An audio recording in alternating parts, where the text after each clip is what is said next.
नमस्कार. लोकराज्य टी व्हीमध्ये सगळ्यांचं परत एकदा स्वागत. आज या निवडणुकीमध्ये चंद्रपूरच्या महानगरपालिकेची निवडणूक होऊ घातली आहेत आणि या निवडणुकीचा प्रचार खूप जोरात सुरू आहे. अशात लोकराज्य टी व्ही इथल्या उमेदवारांची विशेष मुलाखत घेते. आजच्या या विशेष मुलाखतीत आपल्यासोबत आहेत सुवर्णा विजय लोखंडे आणि त्या भारतीय राष्ट्रीय काँग्रेसच्या अधिकृत उमेदवार आहेत. प्रभाग क्रमांक 1मध्ये आपण आहोत. आज या विशेष मुलाखतीमध्ये मॅडम आपलं स्वागत. नमस्कार. काय सांगाल, कारण आता निवडणुकीचा वेग वाढतो आहे, उमेदवार प्रत्येक घरोघरी जातो आहे आणि आपला काय परिचय थोडक्यात द्याल आणि कुठल्या समस्यांना आपल्याला समोर जावं लागते, काय सांगाल? नमस्कार, मी सुवर्णा विजय लोखंडे. सर्वप्रथम सगळ्यांना नवीन वर्षाच्या हार्दिक शुभेच्छा. मी प्रभाग क्रमांक 1 गट क सर्वसाधारण महिला या गटातून उभी आहे. प्रभाग क्रमांक 1मध्ये मला राष्ट्रीय काँग्रेसच्या पक्ष म्हणजे आमच्या सन्माननीय खासदार प्रतिभाताई धानोरकर, तसेच आमचे सन्माननीय नेते विजयभाऊ वडेट्टीवार आणि आमचे नेते आमच्या जिल्ह्याचे अध्यक्ष प्रशांतभाऊ भारती यांच्या विश्वासामुळे आज मला हा एक कुठं मान मिळालेला आहे की एक उमेदवारी मिळाली आहे. त्यांचा तो विश्वास मी खरंच पूर्णत्वास नेण्याचा प्रयत्न करणार आहे. आणि या आजचं माझा हा विश्वास आहे की आजपर्यंत ज्या प्रभागामधल्या काही समस्या आहे, आमच्या मागच्या नगरसेवकांनी प्रयत्न केला पण खूप अधुऱ्या गोष्टी सोडलेल्या आहे आणि त्या पूर्ण अधुऱ्या गोष्टी ज्या आहेत त्या पूर्ण करण्याचा प्रयत्न मी नक्कीच करणार आहे.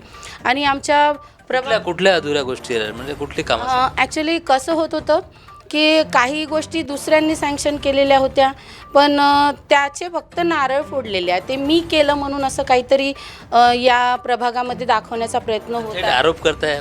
आरोप म्हणजे नाही सांगू शकत, पण कोणीतरी प्रयत्न करत आहे. हाही एक चांगली गोष्ट आहे. कारण जे करत आहे ते लोक सहसा पुढे येत नाही की हे मी केलं आहे म्हणून सांगायची हिंमत करत नाही, कारण कुठेतरी दबावाच्या खाली दबल्यासारखं वाटत आहे. पण नारळ तर फोडलं जात आहे पण ते काम होत नाही आहे.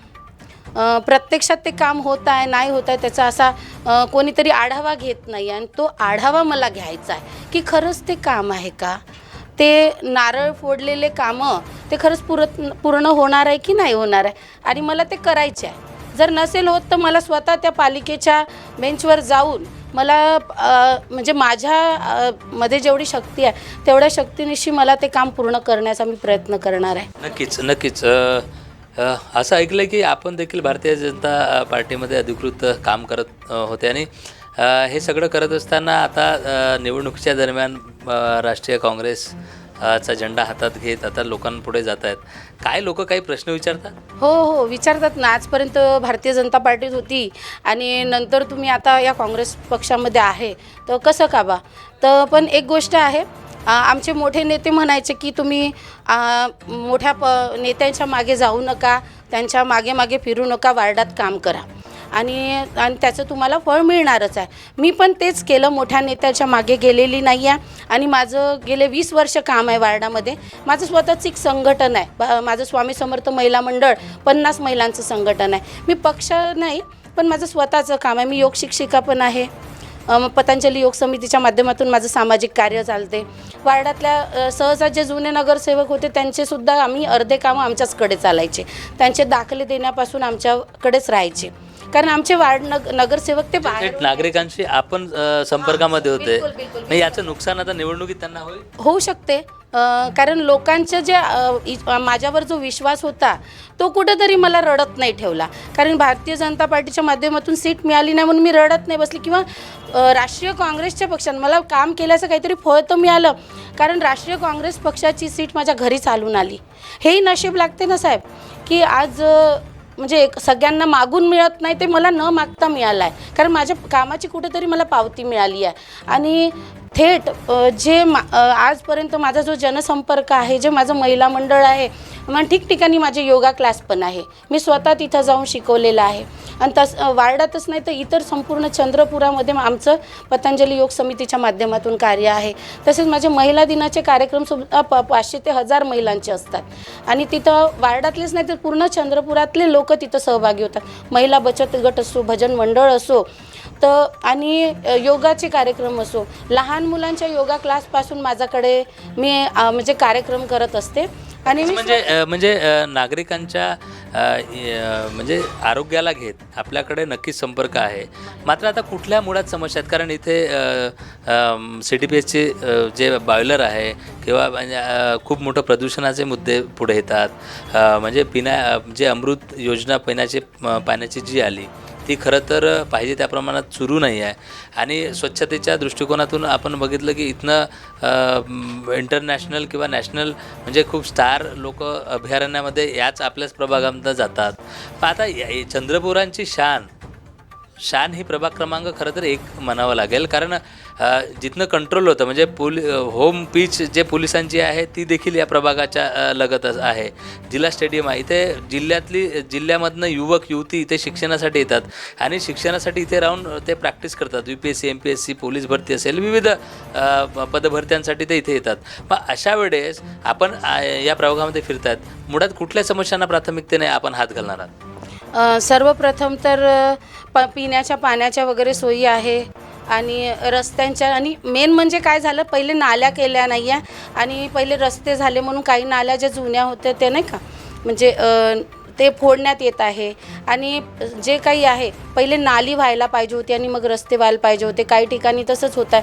आणि जे जुन्या नाल्या त्या पडून राहिलेल्या आहे, लोकांच्या बोरिंगला पाणी चाललं आहे.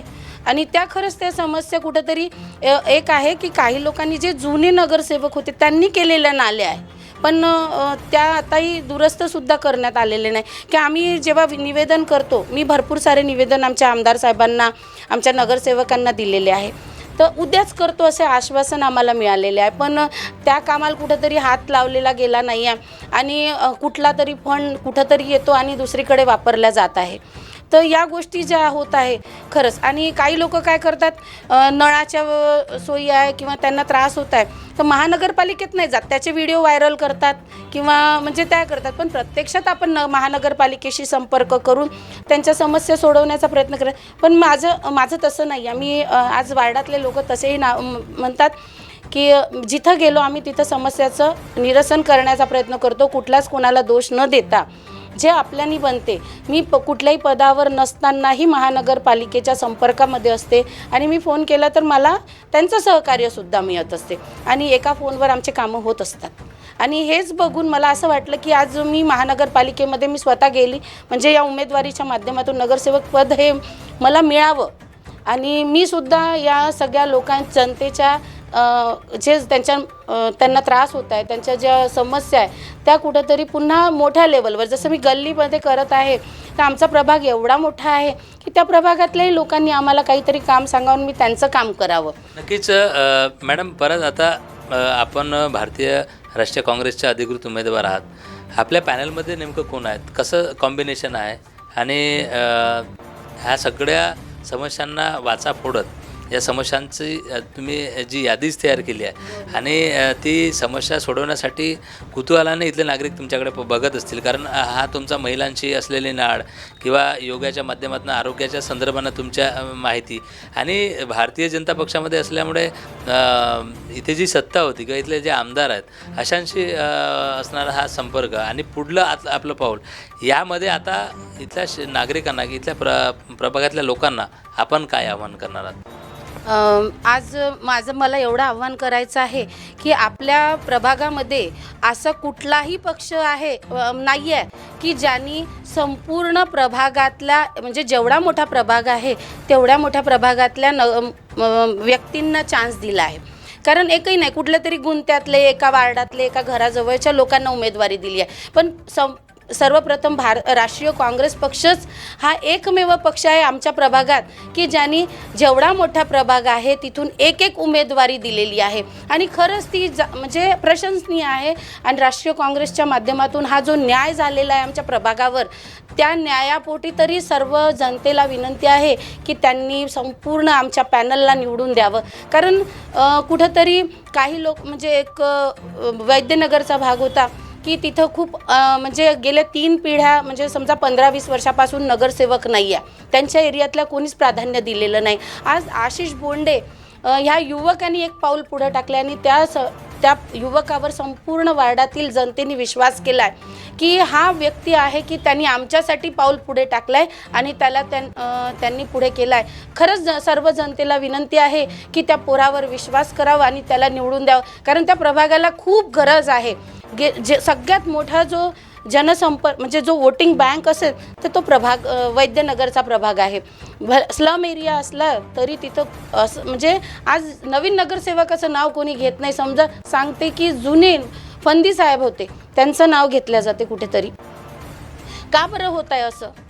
कारण म्हणजे तिथल्या जनतेला माहीत आहे, कारण 100-200 रुपये घेऊन त्यांनी मत विकलं म्हणून त्यांनी प्रभाग म्हणजे त्यांचा विकास झालेला नाही. पण आता त्यांनी ठरवलं आहे की आम्हाला पैसा नको, आम्हाला विकास पाहिजे. तर खरंच त्यांनी तो आशिष बोंडे आमचा युवक जो नवीन नेता आहे की त्यालासुद्धा संपूर्ण जनतेने त्याच्यावर विश्वास करावा आणि त्याला निवडून द्यावं. सोबतच आमच्या प्रतिभाताई पेंदाम आहे, तर त्यासुद्धा एक म्हणजे त्यांच्या जमातीमध्ये एक एज्युकेटेड महिला आहे आणि जो एखाद्या शिक्षित महिलेनी कुठेतरी जाऊ रोस्टर निघतं एक अनुसूचित जमातीचं, तर तिथं कुठली एक अशिक्षित महिला जाऊ नये, कारण जिला समजतं त्या याच्यामध्ये सभेमध्ये त्या हाऊसमध्ये जाऊन बसल्यानंतर आपल्या समस्या मांडता आल्या पाहिजे, आपल्या समाजाबद्दल काहीतरी बोलता आलं, अशीच ती महिला आहे. कारण ज्या संपूर्ण प्रभागामध्ये त्यांचं एवढं चांगलं कन्सल्ट आम्ही बघितलं आहे. आज मी फिरून राहिली आहे, तर प्रत्येक ठिकाणी प्रत्येक घरात त्या पोहोचलेल्या आहे.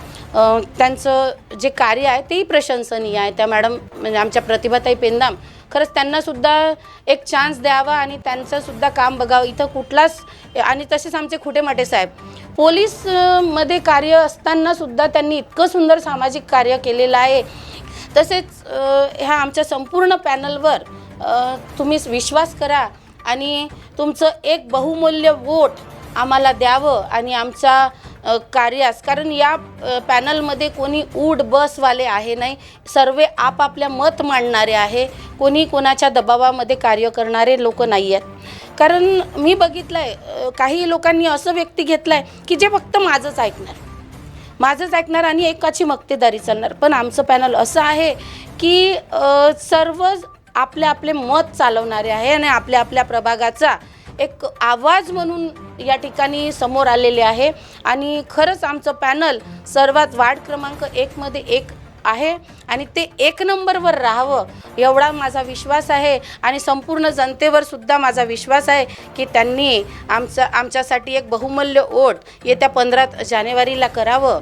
आणि एवढं बोलते, धन्यवाद. नक्कीच ऐकलं लोकराज्य टी व्हीच्या माध्यमातून आपल्यासोबत होत्या सुवर्णा लोखंडे. खरं तर इथल्या महिलांची नाळ असेल, इथल्या बालगोपाल असतील किंवा जवळजवळ आरोग्याच्या हेतूने असतील किंवा एकंदरीत सारांश त्यांनी खरं तर महिला फार कमी राजकीय क्षेत्रामध्ये आपण नक्कीच बघता की त्यांचा पाठीराखा असतो, त्यांच्या खांद्याला खांदा लावून. खरं तर आता राजकीय आरक्षणामध्ये आपण बघतच असाल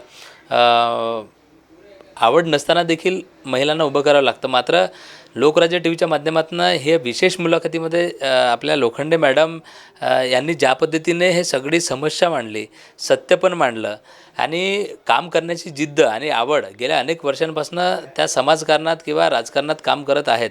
मात्र प्रत्यक्षात मला संधी मिळाली तर नक्कीच महापालिकेच्या सभागृहात तिथे जाऊन इथल्या प्रभाग क्रमांक 1च्या समस्या सोडवण्याचं काम आम्ही निश्चित करू. या विशेष मुलाखतीत कॅमेरामॅन राजूसह मी नितेश डोंगरे.